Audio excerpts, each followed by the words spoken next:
Ola, moi boas noites e gracias por estar aí, gracias por acompañarnos nun novo programa de A Conversa, que hoxe terá nel a Manuel López Méndez. Manuel López Méndez é funcionario de Correos, recentemente xubilado, logo de permanecer neste organismo nin máis nin menos que 54 anos, algo impensable para os tempos actuais de quen se incorpore ao mercado laboral, tal como están as cousas, ademais. Así que, benvido, Manuel. Hola, moitas gracias. Como se fai para estar 54 anos ao pé do cañón? Parece que non cadran as contas, non? Parece que empezou vostede con pantalón curto, non? Pois con pantalón curto empecé, sí. Como se fai? Pois esperando que pase o tempo. É unha obviedade, non? Pero, desde logo, pois costa traballiño. Costa traballiño porque 20 anos decía o tango que non son nada, pero 54 pois é toda unha vida. E evidentemente costa traballo chegar aquí, moitas madrugadas, moitas noites, moitos anos na brega, pero, bueno, mereceu a pena ese traxecto. Mereceu a pena. Satisfeito, polo tanto, non? Sí, evidentemente, sí. Home, chegado este momento, pois hai unha mezcla de sentimentos, non? Por unha banda, bueno, pois, satisfacción por o feito de, como dicía o outro, do deber cumplido, non? Por haber contribuído, siquera seña mínimamente, o funcionamento de unha casa como Correos, de un servicio público vital para a sociedade en moitos aspectos. Por outra banda, chegado este momento, pois sinte un nostalgia, non? A medida que vamos cumprindo anos, dicía o outro, invádenos a nostalgia, non? E, por tanto, pois un pouco de nostalgia deixa non, fixo aquí un vos amigos, non os deixa, moitas horas de traballo, moitas experiencias, e, por outra banda, tamén, pois, satisfacción, felicidade, porque non quero que isto sexa o final de un camiño, senón unha etapa do mesmo, e a partir de ahora empeza outra, ao cual pretendo sacarlle moito xugo tamén, moito xugo. Ademais, dice, unha etapa do camiño, vostede naceu en Sarria, punto emblemático para moitos peregrinos, que é desde onde empezan para gañar a Compostela, porque desde ali hai, pois eso, pouquiño máis de 100 kilómetros. Fixo vostede algunha vez o Camiño de Santiago? Sí, fíxeno naquele entón. Cando ia aquel entón, cando empezaba a traballar? Non, aos 20 anos. Aos 20 anos. Cando non o facía casi ninguén. E cando pasaba un coche pola estrada, se nos ofrecía para traernos, pensando que tiñamos dificultades para chegar, non? Pero toda a xente que fai o Camiño di que ten un recordo impresionante do mesmo. Imborrable. E é certo porque van alá 40 e tantos anos, e eu recordo en detalle todas as etapas que fixemos, os amigos co que o fixen. Paradóxicamente, cando viñamos andando, con 20 anos, xa digo, chamei a casa desde Arzúa chamei a casa, e foi cando me dixeron, oye, vas destinado para Santiago de Compostela, no traballo. Naquele entón estaba traballando no meu pobo. E así foi, cheguei a Santiago, xa fun a coñecer os futuros compañeiros de traballo. Naquele entón vivía en Sarria, sí. Un pobo entrañable para min, visto desde esta perspectiva. Un val ben fermoso. Precioso. Tanto Sarria como os arredores. Dicía un poeta, non recordo ahora quen, que ali debía haber estado o paraíso terrenal, exagerando un pouco, posiblemente. Un pobo no que nos permitíamos o luxo naquele entón de xugar un partido na miña calle, que era a carretera xeral, a estrada xeral de Lugo a Monforte, e non nos lo interrumpían, pasaba o coche de liña, de vez en cando, algunha vez, ou un bello camión que repartía gaseosas polo pobo, e despois o resto do partido xugábamoslo tal. Hoxe en día é imposible aparcar ali no centro do pobo. É tanto. E era un pobo, como todos eles naquele entón, pechado en si mesmo, era unha aventura, cando xa empezábamos a ser mozalbetes, irnos a Lugo no coche de liña a ver unha película porque había máis oferta que no noso pobo. Xa digo todo, aquelo era unha aventura, ir a Lugo. Xa. Vostede, decíamos agora, que empezou con pantalón curto, empezou aos 14 anos a traballar. Sí. Vostede naceu no ano 1944, quen o diría, porque se conserva estupendamente. O mellor foi eso, de estar na rúa e demais. Pero empezou repartindo telegramas, ese era o seu traballo, non? Sí. O de estar ben, a procesión anda por dentro, pero bueno, non me queixo, non. Empecé de pantalón curto, si repartindo telegramas, pero tamén atendía na oficina. Acórdome que en aquel entón, cando atendía na oficina, viñan os pais dos quintos a xirarlle o fillo a Mili, pois 50 pesetas ou 25 pesetas, e tiñan medo de darme o diñeiro para facer o xiro. No, que venga tu papá, me decía. O meu pai non traballaba ali, evidentemente, non? Pero tiñan medo de darme os cuartos, non fora a ser que os transmitira mal e non lle chegaran ao rapaz que tiña na Mili o diñeiro, non? Que tempos aqueles. Pero despois vostede, como di, vense a Santiago, é dicir, a súa vida profesional transcurriu entre Sarria e Santiago. Sí. En Santiago tamén empeza facendo reparto e demais, pero... Non, en Sarria sí repartín, tamén estaba na oficina, dos 14 aos 20 anos. Os 20 anos fixen a oposición oficial, e xa viñen para Santiago, estuven, pois, 20 e tantos anos no que se chamaba a sala de aparatos, rodeado de teletipos, de algún morse tamén, de telegramas e de múltiples noticias que... Perdón, sabe, polo tanto, vostede transmitir en morse? Sí. Ademais, o morse é como a bicicleta, apréndese e non se olvida. Perderás un pouco de pericia no tema, non? Pero como a bicicleta, non o olvidas. Hoxe en día ainda son capaz de transmitir e recibir en morse, non só escrito, senón a oído tamén. Ben, e decíame, entonces estaba rodeado de aparatos, de trebellos, de teles... Sí, o tele xa foi posterior, aquelo xa foi un avance enorme.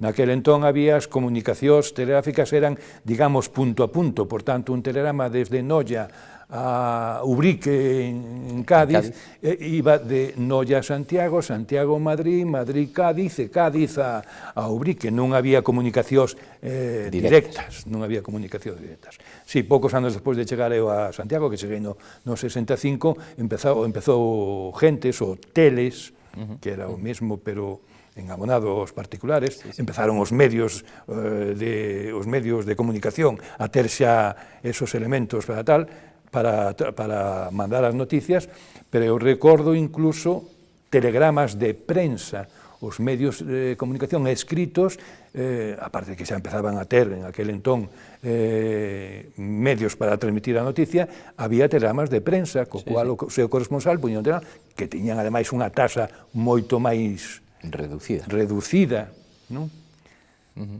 Pois parece que falamos da prehistoria, non? Cando hoxe en día, co correo electrónico, por exemplo, hasta parece que eso é impensable, non? Consta que eu lembrome de haber traballado como correspondente de distintos xornais e empregar teles, e a veces, ainda que parece que estamos eso, na prehistoria, de buscar, o primeiro que facías cando chegabas a unha cidade descoñecida para ti, era buscar correos, porque era moito máis doado chegar e pasarlle a un funcionario que cho transmitira por teles e non estar facendo a comunicación telefónica, non? E non falo de fai tantos anos, falo de fai entre 25 e 30 anos, ou seña que a revolución tecnolóxica foi tremenda, non? En ese avance, a humanidade, en ese aspecto, en ese campo, o avance foi enorme nos últimos anos, sí.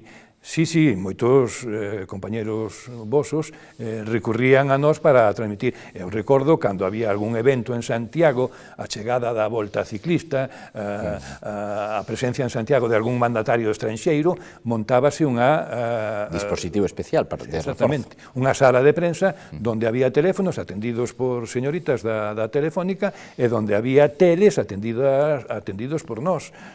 A veces había noticias moi fáciles de transmitir, non te quero contar cando había que transmitir a relación de corredores cos tempos na Volta a España, por exemplo, que era un traballo de chinos, non? Cos nomes estranxeiros e moitas cifras, pero bueno. Sí. Vostede empeza a traballar como oficial, pero xa traballando fai cursa a carreira de Dereito, non? A carreira de Dereito que lle serviu para terminar, casi, se non estou equivocado, os seus días profesionais, digo, na asesoría xurídica de Correos, habendo sido tamén director da Axencia Territorial de Correos en Galicia, non? Non, perdón, corrixo.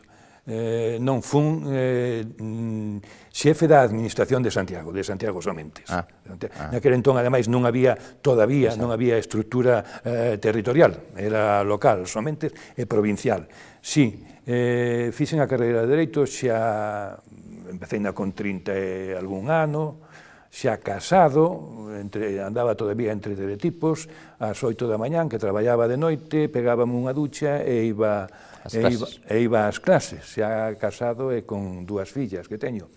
Logo estuve, como ben dixeches, na jefatura da Administración de Santiago, na oficina, jefe tamén da oficina principal de Santiago, e máis tarde non recibe esa denominación de asesoría xurídica, pero na dirección xa de Galicia, levando temas máis ou menos relacionados co mundo do dereito, sí, demandas de traballadores, en fin. Hai que ter moita disciplina, non? Para, tendo un traballo tan duro, tendo 2 fillas, cursar unha carreira, non? Sí, eu son home de ideas, son persona de ideas fixas. Costarame traballo, pero se digo vou facer a carreira de Dereito, vou a facer a carreira de Dereito. E termina, non pasa polo meu maxín plantar no medio do camiño. Costoume traballiño porque, evidentemente, leveina con calma, non? Leveina con calma, que me levou 9 anos. Leveina con calma. Non está nada mal. Todos os anos facíame composición de lugar das asignaturas nas que me podría matricular. E, home, a pesar de habela acabado, rematado, algún trauma me debeu de deixar, porque soñei en máis dunha ocasión con que me quedaban, xa despois, tendo o título na casa, de que me quedaban algunha asignatura. E cando despertaba, pois, liberábame porque había tido un peso encima enorme, non? Pensando que ainda me quedaba aquela asignatura tan difícil de sacar.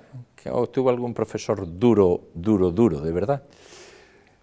Non especialmente, non obstante, a carreira en xeral falábase, xente que estaba máis imbuída do ambiente da facultade, non? Falábase de que era difícil en aquel entón, en xeral, a carreira de Dereito en Santiago.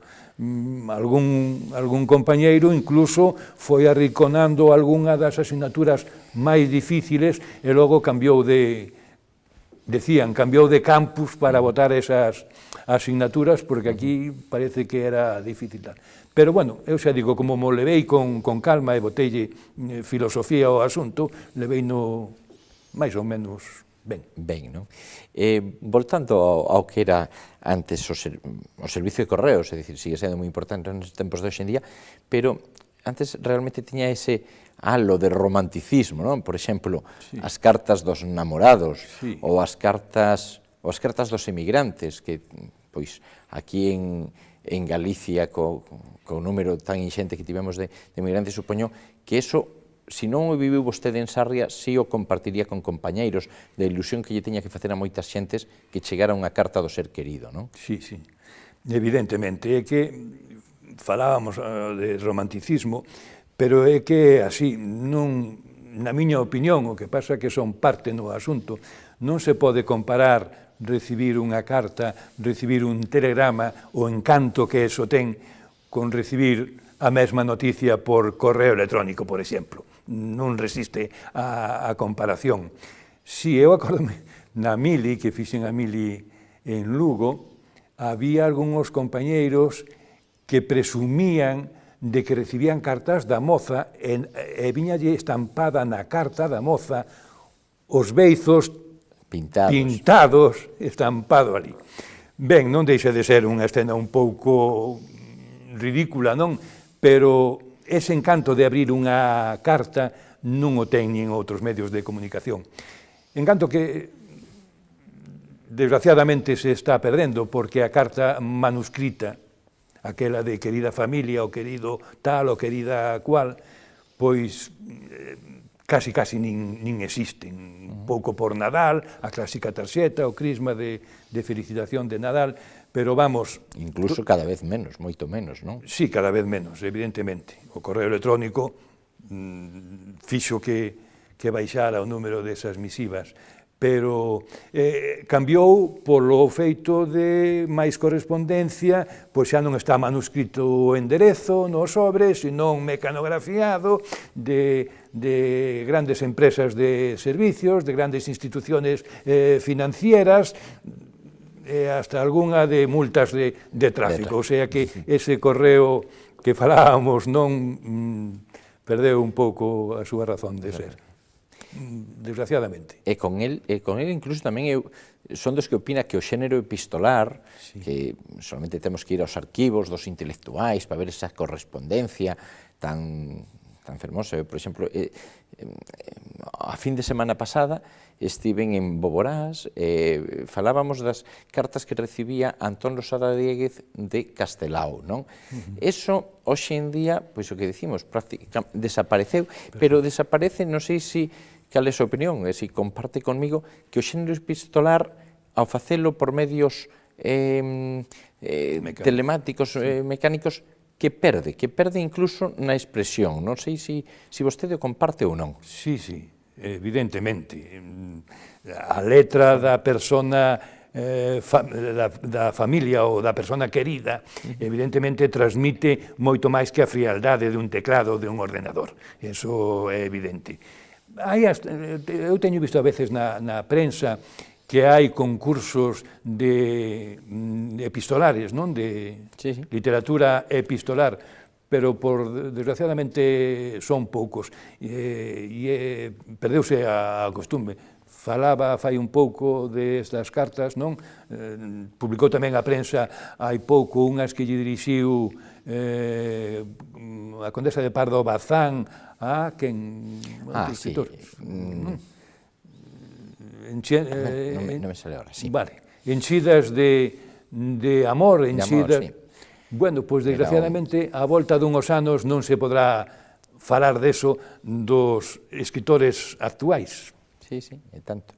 E ademais parece que incluso eso era compartido e está como fondo documental, mentras que agora cos novos medios, o mellor co tempo chega a recuperarse eso e forman parte tamén da documentación histórica, pero xa é menos tangible, non está ese soporte en papel, non? Ese soporte en papel que, ademais, a parte da escrita, da caligrafía, cuidábase a papelería tamén, verdad? Sí, non sei se hasta había determinado colores do papel no que se escribía que expresaban determinados sentimentos. Tiñan un simbolismo. A comercial, a de amor, a de pésame, a de... Sí, eu recordo cartas incluso de pésame con un ribete negro todo alrededor do folio no que se escribía. Sí. Falando desto, por exemplo, os enamorados, as novas tecnoloxías, chamanlle, eu penso que un pouco despectivamente, ao servicio tradicional de correos, correo de caracois. Vostede que lle diría a xente que utiliza tanto o correo electrónico, o encanto que pode ter esa lentitude na entrega da carta, xa sabemos, vaiche tardar, pero que lle diría aos tecnolóxicos? Nunca oín esa expresión de correo de caracois, pero bueno, existirá evidentemente, non? Pois que lle diría que se están perdendo todo este romanticismo, non sei se lle interesa ou non, cada un ve o romanticismo do xeito que quere, que lle apetece, non? Pero que se están perdendo pois este encanto que estábamos dicindo ahora de abrir unha carta con un papel de determinado color, con unha caligrafía que nos é coñecida, que nos trae recordos, que incluso hasta trae ou pode traer olores, mentras que, bueno, os medios técnicos telemáticos non os trairán. Estánse perdendo esa faceta, pero, bueno, tampouco é tan esencial, non? O que pasa que eu levo o correo, o telégrafo metido moi dentro e, por tanto, pareceme que fora de aí non hai outra vida. Evidentemente, cada un, pois, ten sentimentos polo que ten sentimentos. Polo que máis lle guste. Exactamente. Falando dese romanticismo, por exemplo, esa estampa dos carteiros rurais, coa dispersión xeográfica que temos en Galicia, non en van, pois temos a mitade dos núcleos de poboación de toda España, de todo o Estado español. Que queda dese servicio, os carteiros rurais? Sí, aquel carteiro que lle leía a carta ao destinatario, porque o destinatario non alcanzaba a leerla, ou incluso algún que ya escribía o ser querido. Pois no ámbito rural queda un pouco máis deste romanticismo que estamos falando, non? Porque hai unha maior cercanía do traballador de correos ao destinatario. No ámbito urbano a distancia é maior. A veces nin o carteiro coñece o destinatario porque se limita a entrar a un portal e deixar as cartas nunha serie de buzós, mentras que no ámbito rural pois encontras a señora María na leira ou dalle ali as cartas, intercambias con ela opinións e dis que está bo día ou mal día, ou canto chove ou canto deixa de chover. Xa digo, no ámbito rural, sí, no urbano xa non son tan acentuadas esas relacións humanas entre o carteiro e os destinatarios da súa correspondencia. E que nos diría vostede do que supuxo a liberalización do servicio de correos? Bueno, legalmente hai pouco tempo, o que pasa que na práctica xa había en España polo menos había unha liberalización aquí de dereito haina desde que se pronunciou a Unión Europea, pero de feito en España pois prácticamente xa había. Ben, o resto dos operadores evidentemente están aí con toda a razón do mundo. Eu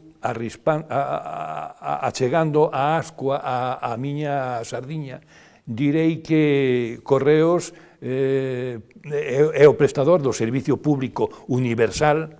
Hai outra parte do traballo de Correos que non é servicio público universal, no cual entran outros operadores con toda a legitimidade do mundo, pero Correos entra no servicio público universal, e é bo que haxa máis no mercado. Non obstante, xa digo, é Correos o que presta ese servicio, o que ten unha capilaridade, como se di ora, moito maior, porque chega a calquer núcleo de poboación, e ademais está obligada a prestar ese servicio a todos os cidadáns, vivan na Rúa do Vilar de Santiago ou na Calle da Raíña de Lugo, ou vivan no último lugar do Courel, non? Ao mesmo precio, en unha situación de igualdade. Cousa que outros operadores, evidentemente, seleccionan a súa parte do mercado e non chegan a toda a cidadanía, como chega a Correos. Nin, evidentemente, teñen a serie de oficinas ás cuales pode achegarse calquer cidadán a demandar os múltiples servicios que hoxe en día presta Correos, porque aí tamén houbo, evidentemente, na serie de servicios que se prestan, un cambio moi importante nos últimos anos. Pois, Manuel, don Manuel López Méndez, foi un placer conversar con vostede, que nos achegara un pouco que era antes o servicio de Correos, esas cosas que parecen xa tan lonxe do que é a sociedade actual hoxe en día. De verdade, foi un placer compartir con vostede esta conversa.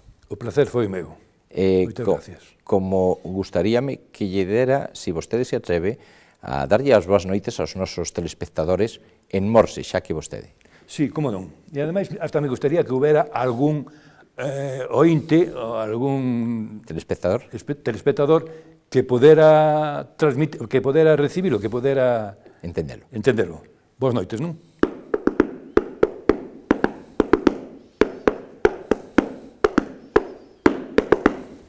Gracias.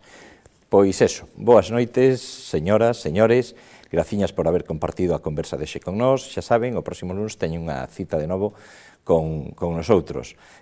A parte das boas noites, xa saben, teñan felices e dulces sonos, porque sempre debemos soñar.